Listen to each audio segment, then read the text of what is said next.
വാർത്തയിലേക്ക് തിരികെ വരാം. എന്നോടൊപ്പം മോണിവൈസിൽ ഒരു അതിഥി കൂടിയുണ്ട്. നമസ്കാരം. നമസ്കാരം. എങ്ങനെയുണ്ട് പാലക്കാട്ടിലെ ഒരു തെരഞ്ഞെടുപ്പ് ചിത്രം? ഒപ്പം തന്നെ കനത്ത ചൂടാണ്, നമുക്കറിയാം. സംസ്ഥാനത്തുടനീളം എല്ലാ മേഖലയിലും വലിയ ചൂട് തന്നെയാണ്. പക്ഷെ പാലക്കാടെ സംബന്ധിച്ച് വരുമ്പോഴത്തേക്ക് ഏറ്റവും കൂടുതൽ ചൂട് അനുഭവപ്പെടുന്നത് പാലക്കാടാണ്. ഇതിനൊപ്പം ഈ ഇലക്ഷൻ ചൂട് കൂടി എങ്ങനെ പോകുന്നുണ്ട്? ഭൂമിശാസ്ത്രപരമായ പ്രത്യേകതകൾ കാരണം പാലക്കാട്ട് പൊതുവിൽ ചൂട് കുറച്ച് കൂടുതലാണ്. ഇപ്പോൾ തെരഞ്ഞെടുപ്പ് അടുത്തുകൊണ്ട് തന്നെ തെരഞ്ഞെടുപ്പിന്റെ ചൂട് കൂടി ആളുകൾക്കുണ്ട്. ആ തെരഞ്ഞെടുപ്പിന് ഒപ്പം തെരഞ്ഞെടുപ്പിന്റെ രാഷ്ട്രീയവും തെരഞ്ഞെടുപ്പ് അവസാന ഘട്ടത്തിലേക്ക് എത്തിയിരിക്കുന്നു എന്നുള്ളതുകൊണ്ട് തന്നെ ചൂടുപിടിച്ച രാഷ്ട്രീയ ചർച്ചകളുമെല്ലാം പാലക്കാടിന്റെ അന്തരീക്ഷത്തിലുണ്ട്. ഇടതുപക്ഷ ജനാധിപത്യ മുന്നണി തികഞ്ഞ ആത്മവിശ്വാസത്തിലാണ്. വലിയ ഭൂരിപക്ഷത്തോടുകൂടി CPIMന്റെ പോളിറ്റ് ബ്യൂറോ അംഗം സഖാവ് A. വിജയരാഘവൻ പാലക്കാട് ലോക്സഭാ മണ്ഡലത്തിൽ നിന്ന് വിജയിക്കും എന്ന് തന്നെയാണ് ഞങ്ങളിപ്പോൾ കരുതുന്നത്. ഒപ്പം നമുക്കറിയാം, ഏറെക്കാലമായി CPMനൊപ്പം നിന്ന മണ്ഡലമായിരുന്നു. പക്ഷെ കഴിഞ്ഞ തവണ 2019 ആ ലോക്സഭാ തെരഞ്ഞെടുപ്പിൽ 10,000 മുകളിൽ വോട്ടിന്റെ ഭൂരിപക്ഷത്തിൽ VK ശ്രീകണ്ഠൻ, ഇവിടുത്തെ DCC അധ്യക്ഷനായിരുന്നു, അദ്ദേഹം വിജയിച്ചു കയറുന്ന ഒരു സാഹചര്യം ഉണ്ടാവുകയും ചെയ്തു. അത്തരത്തിൽ ആ വോട്ടുകൾ മറികടന്ന് ഇത്തവണ വീണ്ടും ഈ ഉരുക്കുകോട്ട തിരികെ പിടിക്കാൻ CPMന് സാധിക്കും. പാലക്കാട് ഇടതുപക്ഷ രാഷ്ട്രീയത്തിനും CPMനുമെല്ലാം മേൽക്കൈയുള്ള ഒരു ജില്ലയും പാർലമെന്റ് മണ്ഡലവും തന്നെയാണ്. കഴിഞ്ഞ 2019 ലോക്സഭാ തെരഞ്ഞെടുപ്പിൽ ഒരു പ്രത്യേക രാഷ്ട്രീയ സാഹചര്യത്തിലാണ് പാലക്കാട് പാർലമെന്റ് മണ്ഡലം ഇടതുപക്ഷ ജനാധിപത്യ മുന്നണിക്ക് നഷ്ടപ്പെടുന്നത്. പക്ഷെ ആ സമയത്ത് പോലും കേരളത്തിലെ ഒരു ചെറിയ മാർജിനിലാണ് പാലക്കാട് ലോക്സഭാ മണ്ഡലത്തിൽ പരാജയമുണ്ടായത്. പക്ഷെ അതിനുശേഷം 2021 നടന്ന നിയമസഭാ തെരഞ്ഞെടുപ്പിൽ ഇതേ വോട്ടർമാർ തന്നെ വോട്ട് ചെയ്തപ്പോൾ ഏതാണ്ട് 1,16,000 വോട്ടാണ് ഇപ്പോൾ കഴിഞ്ഞ ഏറ്റവും ഒടുവിൽ നടന്ന തെരഞ്ഞെടുപ്പിന്റെ ഫലസൂചനകൾ വെച്ച് നോക്കിയാൽ ഇടതുപക്ഷ ജനാധിപത്യ മുന്നണിക്കുള്ളത്. ആ ആത്മവിശ്വാസമാണ് ഞങ്ങൾക്കുള്ള ഏറ്റവും പ്രധാനപ്പെട്ട ആത്മവിശ്വാസം. അതോടൊപ്പം പ്രധാനമായും ദേശീയ രാഷ്ട്രീയം ചർച്ചയാകുന്ന ഒരു തെരഞ്ഞെടുപ്പാണിത്. ഇന്ത്യയിൽ എല്ലായിടത്തും എന്നതുപോലെ തന്നെ പാലക്കാടും. അങ്ങനെ ചർച്ച ചെയ്യുമ്പോൾ ഇന്ത്യയിലെ കോൺഗ്രസിന് വിശ്വാസ്യതയില്ലാതായിക്കൊണ്ടിരിക്കുന്ന ഒരു കാലമാണ്.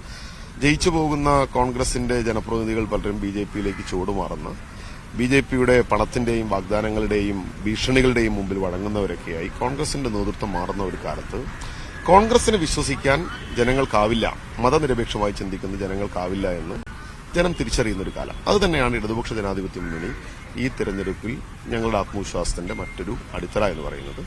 BJPയുടെ സർക്കാരിന്, മോഡിയുടെ സർക്കാരിന് അധികാരത്തിൽ നിന്ന് താഴെ ഇറക്കണം എന്ന് ഇന്ത്യയിലെ ജനം ആഗ്രഹിക്കുന്ന ഒരു തെരഞ്ഞെടുപ്പാണ് 18ാം ലോക്സഭാ തെരഞ്ഞെടുപ്പ്. സ്വാഭാവികമായും ആ തെരഞ്ഞെടുപ്പിൽ കോൺഗ്രസിന് വിശ്വസിക്കാനാവില്ല എന്ന് വരുമ്പോൾ ഇടതുപക്ഷത്തിന് കൂടുതൽ മേൽക്കൈ ഉണ്ടാവണം എന്ന് ജനം ആഗ്രഹിക്കും.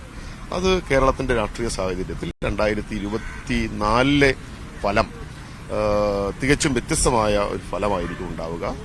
വലിയ ഭൂരിപക്ഷത്തോടുകൂടി കേരളത്തിൽ ഇടതുപക്ഷ ജനാധിപത്യം നില മെച്ചപ്പെടുത്താനാണ് ഈ തെരഞ്ഞെടുപ്പിൽ. അപ്പം നമുക്കറിയാം 2019 ആ ഒരു തെരഞ്ഞെടുപ്പിൽ നമ്മൾ നിയമസഭാ മണ്ഡലങ്ങൾ കേന്ദ്രീകരിച്ച് നോക്കുമ്പോൾ മണ്ണാർക്കാടും ഒപ്പം തന്നെ പട്ടാമ്പിയും ഇവിടെയായിരുന്നു UDFന് കൂടുതൽ മേൽക്കൈ ഉണ്ടായിരുന്നത്. അപ്പം പാലക്കാടേക്ക് വരുമ്പോൾ പാലക്കാട് നിയോജക മണ്ഡലത്തിൽ ഒരു നേരിയ മേൽക്കൈ മാത്രമായിരുന്നു VK ഉണ്ടായിരുന്നത്. അത് തന്നെയാണ് വിജയിക്കാനുള്ള ഒരു പ്രധാനപ്പെട്ട കാരണമായി മാറുകയും ചെയ്യുന്നത്. നമുക്കറിയാം, ഷാഫി പറമ്പിൽ ഇവിടുത്തെ MLA ആയിരുന്നു. അദ്ദേഹം ഇപ്പോൾ വടകരയിലെ സ്ഥാനാർത്ഥിയായി അവിടേക്ക് പോവുകയും ചെയ്തു. വലിയ വൈകാരികമായിട്ടുള്ളൊരു നിമിഷം തന്നെയായിരുന്നു. ഇവിടുത്തെ അമ്മമാരൊക്കെ കെട്ടിപ്പിടിച്ച് കരയുന്നൊക്കെ നമ്മൾ ദൃശ്യങ്ങളിൽ കാണുകയും ചെയ്തായിരുന്നു. അപ്പോൾ അത്തരത്തിലുള്ള സ്ഥിതിവിശേഷം പാലക്കാട് എന്ന് പറയുന്ന ഒരു സ്ഥലത്ത് നമുക്കറിയാം, അന്ന് ഷാഫി പറമ്പിൽ വിജയിക്കാൻ വേണ്ടി CPMകാർ പോലും പ്രാർത്ഥിച്ചിട്ടുണ്ടാകുമെന്ന് ഉള്ള ഒരു രീതിയിലുള്ള കാര്യങ്ങളൊക്കെ ഉണ്ടായിരുന്നു. കാരണം അത്തരത്തിൽ BJPയോട് ഒരു കാരണവശാലും വിജയിക്കരുത് എന്നുള്ളതിന്റെ ഒരു ആവശ്യകത അന്ന് ഉണ്ടായിരുന്നു. അതിന്റെ അടിസ്ഥാനത്തിൽ ആ രീതിയിൽ കൂടി ചിന്തിച്ചിരുന്ന ഒരു കാലഘട്ടം ഉണ്ടായിരുന്നു. അങ്ങനെ നോക്കുമ്പോൾ ഈ മേഖലയിലൊക്കെ തന്നെ തിരികെ മണ്ണാർക്കാട് നമുക്കറിയാം M. ഷംസുദ്ദീന്റെ മണ്ഡലമാണ്. അവിടെ UDFന് കൂടുതൽ മേൽക്കൈ ഉണ്ടാകാം. പട്ടാമ്പിയിലും അതേ രീതിയിൽ തന്നെ ആയിരിക്കാം. പക്ഷേ മറ്റ് നിയോജക മണ്ഡലത്തിലെല്ലാം തന്നെ കൃത്യമായി ഭൂരിപക്ഷം നേടാൻ സാധിച്ചിട്ടുണ്ട് എങ്കിൽ പോലും തന്നെ എന്തുകൊണ്ട് ഇങ്ങനെ ആ ഒരു 10,000 മറികടക്കാൻ സാധിച്ചില്ല എന്നാ തോന്നുന്നു. 2019 തെരഞ്ഞെടുപ്പ് ഒരു പ്രത്യേക രാഷ്ട്രീയ സാഹചര്യമാണ്. BJP സർക്കാർ അധികാരത്തിൽ നിന്ന് പോയേക്കും. അങ്ങനെ പോകുമ്പോൾ കോൺഗ്രസ് ഒരുപക്ഷെ അധികാരത്തിലേക്ക് വന്നേക്കും.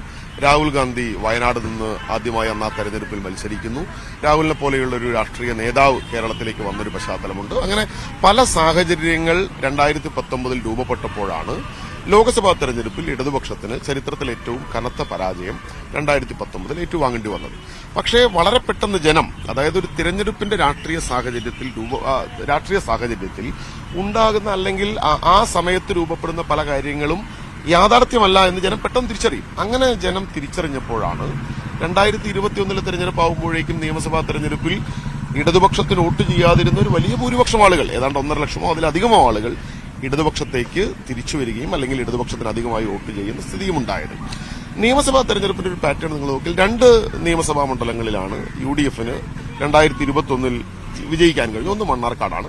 മണ്ണാർക്കാട് തന്നെ ഷംസുദ്ദീൻ വിജയിക്കുമ്പോൾ ലോക്സഭാ തെരഞ്ഞെടുപ്പിൽ കോൺഗ്രസിന്റെ MP ജയിക്കുമ്പോൾ കിട്ടിയ ഭൂരിപക്ഷം കിട്ടിയിരുന്നില്ല. പാലക്കാട് നിയോജക മണ്ഡലത്തിലാണെങ്കിൽ പാലക്കാടിന്റെ ഒരു പൊതു സ്വഭാവം, പാലക്കാട് നിയോജക മണ്ഡലം എല്ലാ കാലത്തും ഒരു UDFന് മേൽക്കൈയുള്ളൊരു മണ്ഡലമാണ്. വളരെ അപൂർവ അവസരങ്ങൾ മാത്രം KK ദിവാകരൻ ഒരു തവണ, അതിനു മുമ്പ് TK നൌഷാദ് ഒരു തവണ CPMന്റെ പ്രതിനിധികളായി വിജയിച്ചതൊഴിച്ചാൽ ഭൂരിപക്ഷം സമയത്തും UDFനൊപ്പം നിൽക്കുന്നൊരു മണ്ഡലമാണ്. UDFനൊപ്പം നിന്നിരുന്ന ആ മണ്ഡലത്തിൽ UDFനെ മറികടന്ന് BJP ജയിച്ചേക്കുമോ എന്നൊരു അന്തരീക്ഷം കഴിഞ്ഞ നിയമസഭാ തെരഞ്ഞെടുപ്പിന്റെ സമയത്ത്, മാത്രമല്ല BJPയുടെ സ്ഥാനാർത്ഥിയാണെങ്കിൽ ഇതാ മുഖ്യമന്ത്രി പാലക്കാട് ഓഫീസ് വരെ തുടങ്ങി എന്നൊക്കെയുള്ള പ്രചരണമായിരുന്നു നടത്തിയിരുന്നത്.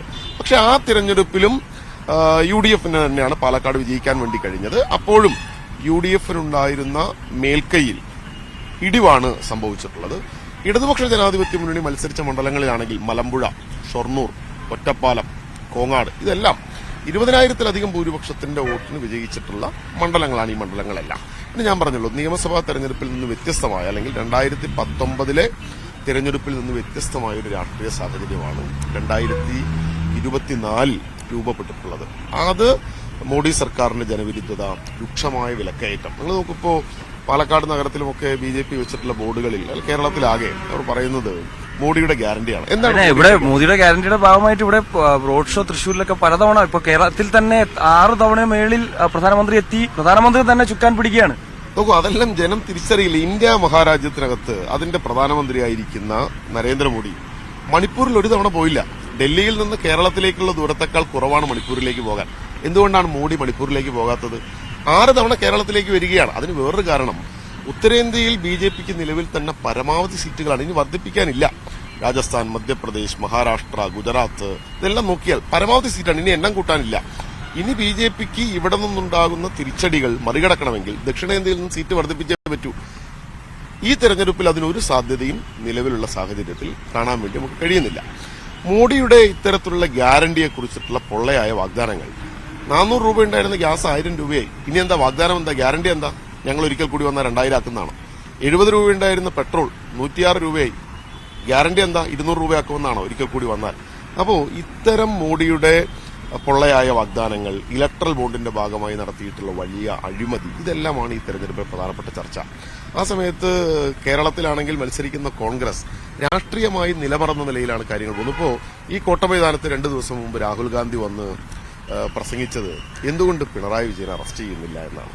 നിങ്ങൾ നോക്കൂ, എത്ര രാഷ്ട്രീയമായ ഒരു പാപ്പരത്വമാണ് അദ്ദേഹത്തിന്റെ ഭാഗത്തു നിന്നുണ്ടാവുന്നത്. ഒരുപക്ഷെ കേരളത്തിലെ നേതാക്കളുടെ നിർബന്ധത്തിന് വഴങ്ങിയാവാം രാഹുൽ ഗാന്ധിയെ പോലുള്ള നേതാവ് അങ്ങനെ പറയുന്നത്. അദ്ദേഹം കൊടുക്കുന്ന മെസ്സേജ് എന്താ? നിലവിൽ ഇന്ത്യയിൽ അരവിന്ദ് കെജ്രിവാൾ, ഹേമന്ത് സോറൻ 2 മുഖ്യമന്ത്രിമാർ ജയിലിനകത്താണ്. ഡൽഹിയിൽ മനീഷ് സിസോദിയെ അറസ്റ്റ് ചെയ്തപ്പോൾ കോൺഗ്രസ് ചോദിച്ച ചോദ്യം ഇതുപോലെയായിരുന്നു, നിങ്ങൾ എന്തുകൊണ്ട് മനീഷ് സിസോദിയെ അറസ്റ്റ് ചെയ്തു, എന്തുകൊണ്ട് അരവിന്ദ് കെജ്രിവാളിനെ അറസ്റ്റ് ചെയ്യുന്നില്ല? എന്നിട്ട് കെജ്രിവാളിനെ അറസ്റ്റ് ചെയ്തപ്പോൾ അതിനെതിരായ പ്രതിഷേധ യോഗത്തിൽ കോൺഗ്രസിന്റെ നേതാവ് ഉണ്ടായിരുന്നു. അപ്പോഴെങ്കിലും പറയണ്ടേ ഞങ്ങൾക്ക് അബദ്ധം പറ്റി, ഞങ്ങൾ നേരത്തെ പറഞ്ഞത് ശരിയല്ല എന്ന്. അതേ തെറ്റ് ഇവിടെ ആവർത്തിക്കുകയാണ്. കേരളത്തിൽ അതേ തെറ്റ് ആവർത്തിക്കുകയാണ്. പിണറായി വിജയൻ എന്തുകൊണ്ട് ജയിലിലടയ്ക്കുന്നില്ല? എന്താണ് മെസ്സേജ്? എന്താണ്? ED വന്ന് പിണറായി വിജയനെ പോലൊരു നേതാവിനെ ജയിലിനകത്താക്കി ജയിക്കാൻ കഴിയുമോ എന്ന് UDF നോക്കുകയാണ്. ഇതാണ് പ്രശ്നം. നമുക്ക് മറ്റു കുറച്ച് വാർത്തകളിൽ കൂടി പോകേണ്ടതായിട്ടുണ്ട്. ഇന്നത്തെ ദിവസം രാവിലെ നമ്മൾ കൂടുതൽ കാര്യങ്ങൾ ഇതുമായി ബന്ധപ്പെട്ട് ചർച്ച ചെയ്ത് ഇങ്ങനെ പോകാമെന്നായിരുന്നു കരുതിയത്. പക്ഷേ പൂരം അത് നിർത്തിവെക്കേണ്ട ഒരു സാഹചര്യത്തിലേക്ക് പോവുകയും ചെയ്തു. പിന്നീട് പുനരാരംഭിക്കുന്ന രീതിയിലേക്ക് ചർച്ചകൾ ഫലം കാണുന്ന ഒരു സ്ഥിതിവിശേഷത്തിലേക്ക് പോവുകയും ചെയ്തു. എന്നോടൊപ്പം നിതിൻ കടിച്ചേരിയായിരുന്നു രാവിലെ ചേരുകയും ചെയ്തത്. തൃശ്ശൂരിന്റെ മാത്രമല്ല കേരളത്തിന്റെ മൊത്തം വികാരമാണ്. അതുകൊണ്ട് പ്രാധാന്യം തൃശ്ശൂർ പൂരത്തിന് തന്നെ നൽകേണ്ടതുണ്ട്. തീർച്ചയായും. എന്തായാലും വളരെയധികം നന്ദി. നമ്മൾ കുറച്ചു നേരം സംസാരിച്ചതിന് എന്തായാലും വീണ്ടും കാണാം. ഞങ്ങൾ എന്തായാലും ഇന്ന് ഇവിടെ ഉണ്ട്.